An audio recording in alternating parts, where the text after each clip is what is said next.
Welcome to take two of the How to Have the Talk with Your Children challenge.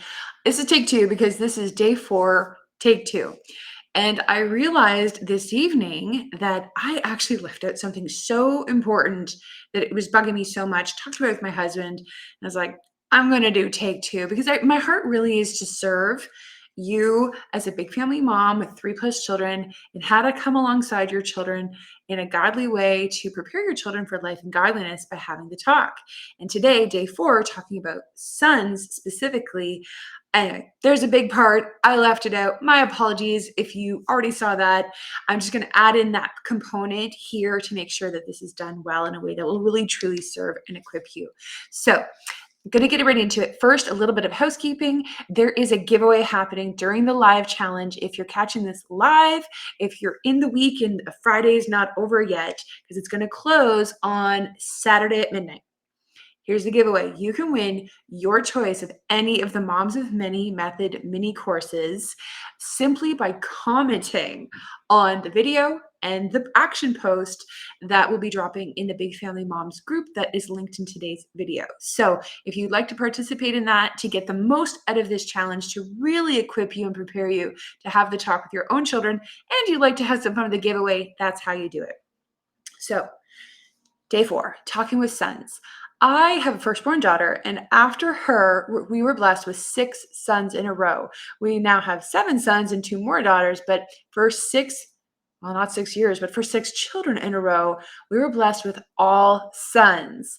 So I felt comfortable, like relatively comfortable, talking to my firstborn daughter when the time came, which I talked about yesterday in day 3. But when it came to my sons, I had a little bit of hesitation. I certainly knew I was more than qualified to have that conversation as their mother, and there wasn't anything really bizarre or wrong about me as a mom talking to them ever about sex or anything, related to that topic.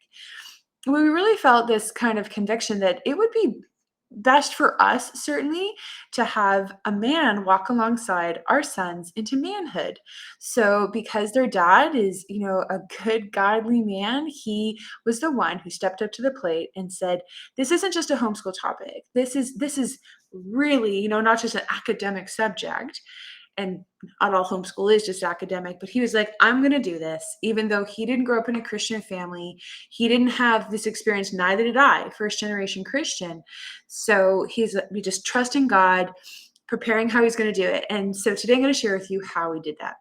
Real quick, if you don't have, for whatever reason, a dad to walk alongside your sons in this conversation, when you deem the time is right to have that conversation, whether sooner or later, depending on when you feel your children are going to hear about this anyway. If they go to public school, it's going to be earlier. Or if they go to any institutional school, it's going to be earlier. We homeschool, so we felt we could push it till closer to 11, 12. We're comfortable with that. But if you don't have that in your life, that's okay. I would encourage you to do 2 things. One is to certainly pray about it and ask God to show you who would be a good, godly man in your life, in your circles, maybe in your family or your friends or your church circles, who could come alongside your son in a way that's like appropriate, it's honoring, and walk alongside your son, at least for that initial conversation. And maybe you'll pick it up from there, or you'll collaborate together to be a resource to him. Because my sons have since told me that they really appreciate that dad, as a guy and as a trusted man, was the first one to pull back the curtain when it came to finally answering the question of just exactly how do the babies get in the mommies, right? The final piece that was missing for that part of the ongoing conversation.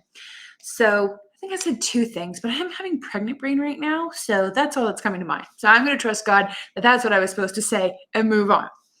So, how my husband did it initially is when our twin sons, who were born after our firstborn daughter, they're 2 years apart, started to hit 11, 12.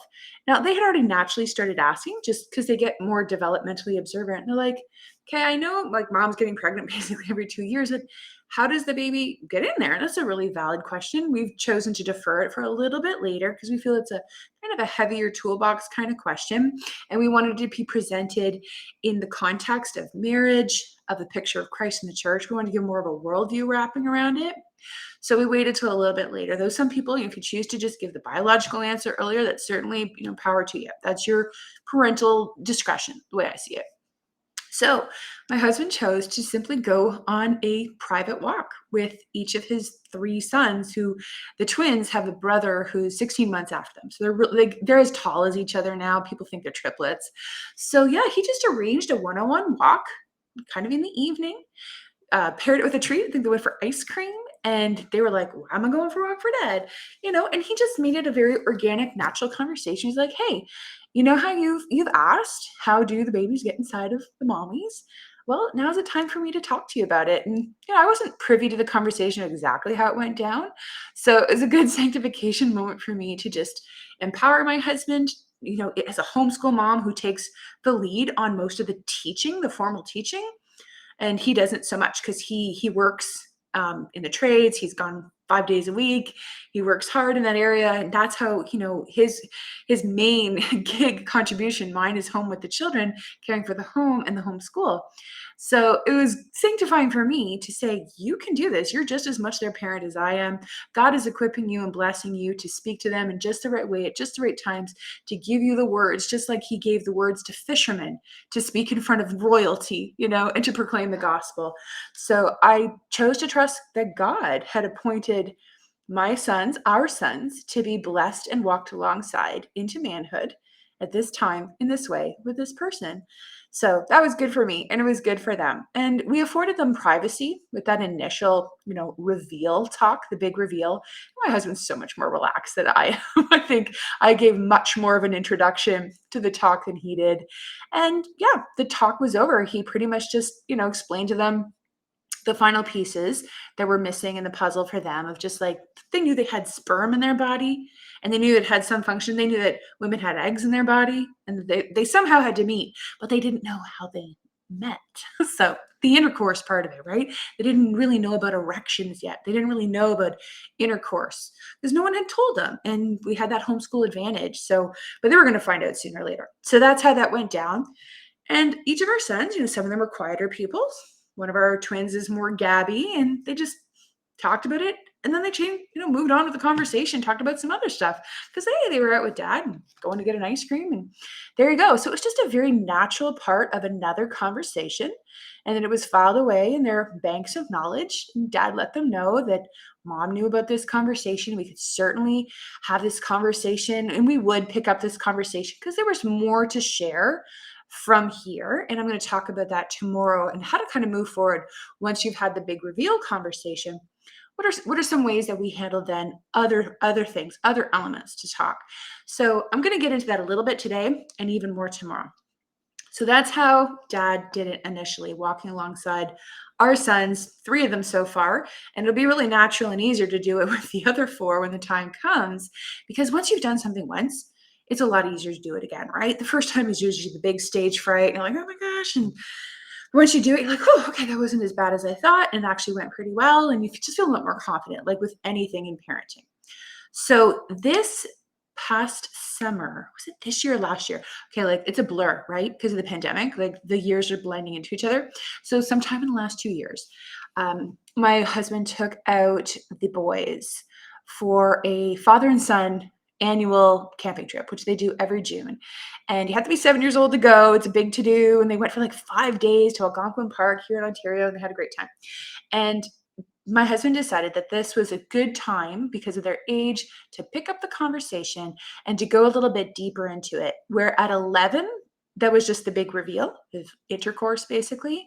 But there were some other aspects that he really wanted to impress upon them and unpack them. So he had a conversation after, it was dark and the younger set of boys had gone to bed.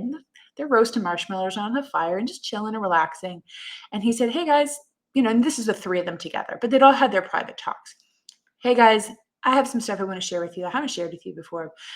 Edify them that you're old enough now to hear this stuff. So he first started, actually, from what I understand, because he relayed it to me after they got back, some harder stuff from our family history, some harder stuff in his own backstory, that happened when he was a kid. I'm not going to get into, but you can probably catch what I'm throwing down. There's some criminal level stuff that happened in his life, sadly, and he chose to unpack that a little bit because the boys didn't know as a fabric of our family history. So he wanted them to know so that they weren't in the dark and they wouldn't find out from some other relative, which is always so weird to find out about something really serious that happened in your family line, right? Especially when it involves sex and criminality and all that stuff. So he talked about that, and so that they knew. He also chose to talk about some particular things that would affect sons, maybe more than daughters, not exclusively, but he wanted to talk to them about, particularly about lust and visually, like how to handle it when you see a young lady at the beach in a bikini. Or how would we recommend that they handle situations? Suddenly they're just things just kind of pop up on them and they're like, oh no, what do I do? There's a book I'm going to recommend to you called Good Pictures, Bad Pictures. I'm going to link it in the video today, which is so good. We've used it. It's called Porn Proofing Your Children. And we've used it with all our kids kind of around 11 once they start to have access to screen time or something maybe would pop up on them. Or who knows, they're at a friend's house, something happens. We want to equip them to be able to handle it if all of a sudden they come across something where people are not dressed fully and they're like, something's wrong here. And like that's called porn when people are not probably dressed or they're naked, and to give them a strategy of how to handle that with their eyes, with their heart, with themselves. And it's just such a good book. I've used it with my sons, with my daughters. It's one of my most recommended books. I have it linked to my website because I think it's such a great tool to come alongside parents, especially in this day and age, because of the addictive nature of pornography, which is more addictive than heroin. Heroin. So that's really serious stuff. Such a good book. There's that. So they'd already had that talk with us before, but he wanted to take it a little further and talk to them about how to handle that, how to talk about, nocturnal emission, because it's going to start to happen. What's our stance on masturbation? And if you want to know about it, you can comment below. We can talk about it more privately. I'm not going to go out public on that on YouTube. So I wanted to share that with you, that's some of the unpacking that he did later, maybe only 2 years later, really, when the time was right. And it would be more appropriate because, they're not really interested in girls right now, like 13, 14, right? But he wanted them to have a little heads up. And I realize these conversations are a few years early, but that's the whole point, is to get to the front of the line before the kids start to get exposed to all of the other more twisted and tainted and confusing expressions of sex and sexuality, so that they have a biblical framework of what is sex. It's good. It was created by God. Its purpose is for the glory of God and the blessing of mankind, that it's for within marriage is an expression of love and intimacy. It's a picture of Christ and his church and the fruit that flows from it, so that when they come across expressions of that are, very confusing or that are very tempting, that they have a framework to fall back on, right? They have a trusted resource to talk to, not exclusively only their dad, their mom, and some other trusted people in our life, and that they feel comfortable having that kind of conversation with. We wanted to encourage them, so he did that at this time to be the hero, to be the noble one, right? To be the chivalrous one who would guard a woman with his eyes, who would not take advantage of an easy opportunity to ogle a girl just because she was choosing to wear the equivalent of a bra and panties in public just because she's on sand, right? And he wanted to talk to them about how to guard their hearts by keeping their hearts pure. If they should come across pornography or other things that are, skirting the edge of lust and lustful addiction online or wherever. And he also gave them a framework of how to think of girls and how to relate to girls as they did start to become a little more aware of girls, as the girls around them were beginning to mature and develop and be more attractive and lovely. And that's all well and good in its own season and time, but it's still too early to even think about marriage at 14, right? And we don't play the dating game. We won't mess around with that. Like, if you're not serious about getting married, we have a stance on that. That's a whole other talk for another time.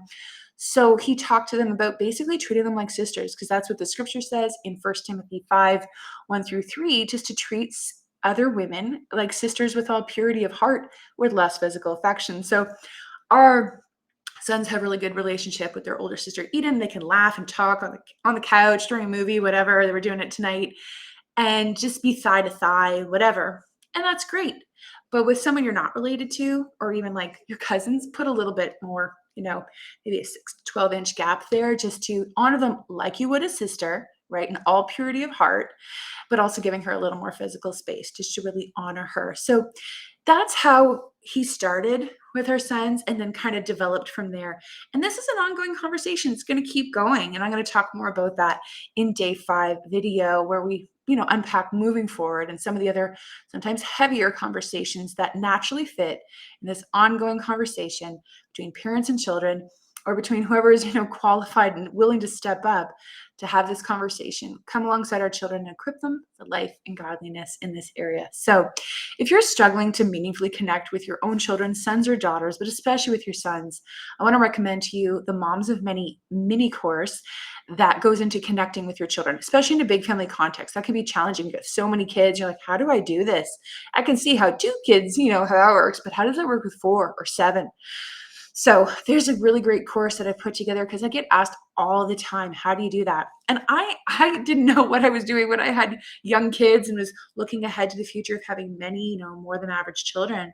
So I'm so glad that I can offer this as a resource, my tips, my tricks, biblical encouragement, the strategies we use all the time to connect with our different children, different personalities, different ages and stages of life. So this can really bless and equip you. Like I said, it was easy to talk to my daughter. It's a little more challenging to connect and know that I'm really connecting with my sons because, men are from what? Men are from Mars, women are from Venus kind of thing. And sometimes they feel that, especially as they're getting older and they start to pull away from mom, which is appropriate. And also how to distinguish some red flags, the difference between just a quiet, introverted guy who's just, guarding his privacy versus somebody who's drowning, right? Because there's a difference. So that course is there for you. It's linked to today's video. Thank you for your grace if you saw both version 1 and version 2 of this video. I hope it was a blessing to you. And look out tomorrow. There's going to be a bonus video where I interviewed 2 of my oldest children to get their take on what it was like having the talk and some other really great questions to get their insight as well as some of their advice for other parents who are looking, and preparing to do this for the first time. So I hope that's a blessing to you, and I look forward to connecting with you in day 5. God bless you.